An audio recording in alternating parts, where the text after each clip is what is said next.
Stacey Anderson, I'm Director of Public Affairs for Planned Parenthood Advocates of Montana. We began planning for this day 2 years ago because we looked at what was going to happen on November 6, 2012, and we knew it was a really big year for us. We had ballot issues coming up. We had a U.S. Senate race of a champion of ours, Senator Tester.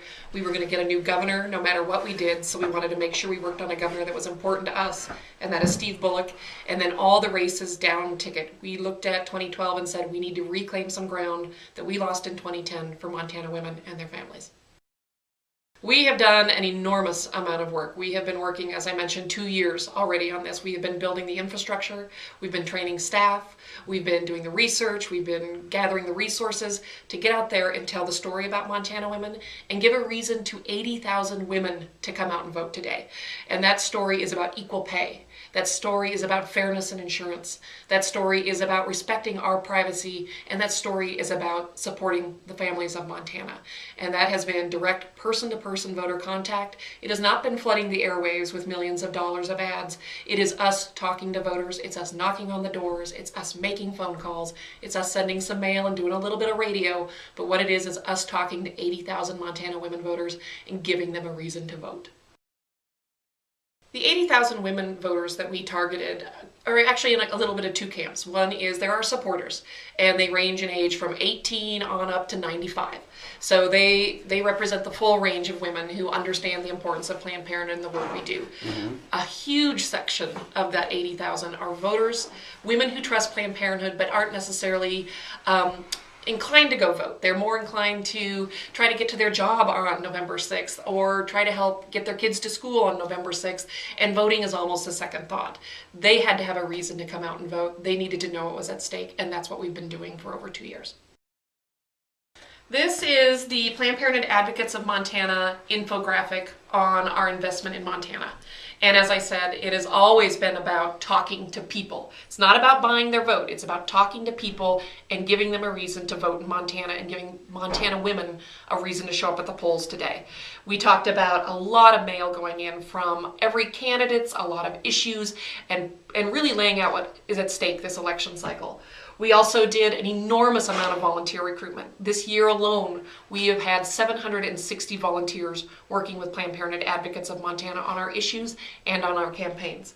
We've hired 41 staff in Montana, everything from paying college students to come in and help us down in Bozeman, to full-time staff up in Great Falls, to interns over in Missoula. We have been willing to put people to work in Montana to do the work to turn out Montana voters.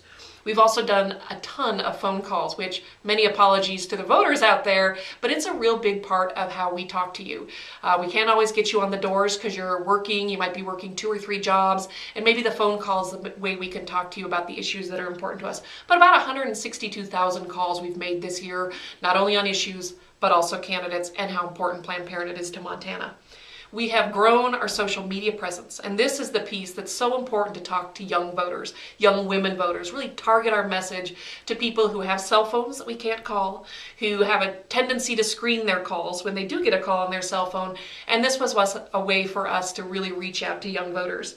We've done radio ads, and I think a lot of people have heard these radio ads, and they are telling real stories about Montanans who come to our health centers, who work for us, or frankly who have been patients of ours who need our help.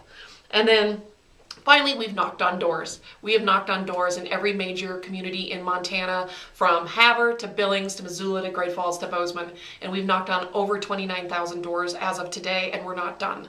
And that was so that we could talk to you face to face. You know we cared enough about you to come and show up on your door and have a conversation, because this election is that important.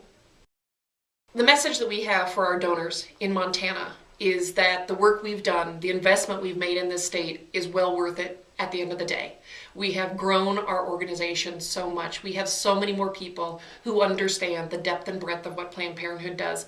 They also understand at a much deeper way what these candidates stand for and what issues are at stake in the 2012 election.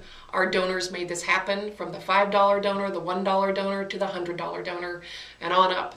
And they made this happen, and they understand how important it was to show up and be part of this huge women-to-women voter program that has never been done in Montana before.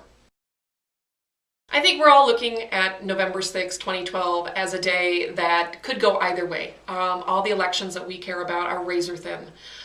We're still working to turn out votes today. Up until polls close at 8 o'clock, we'll be talking to voters. And I think at the end of the day, no matter what, Planned Parenthood will be here. We care about the women and families of Montana. We care about our mission. We aren't going anywhere. We can work under any governor, we can work under any U.S. Senate, and we will be here to provide services.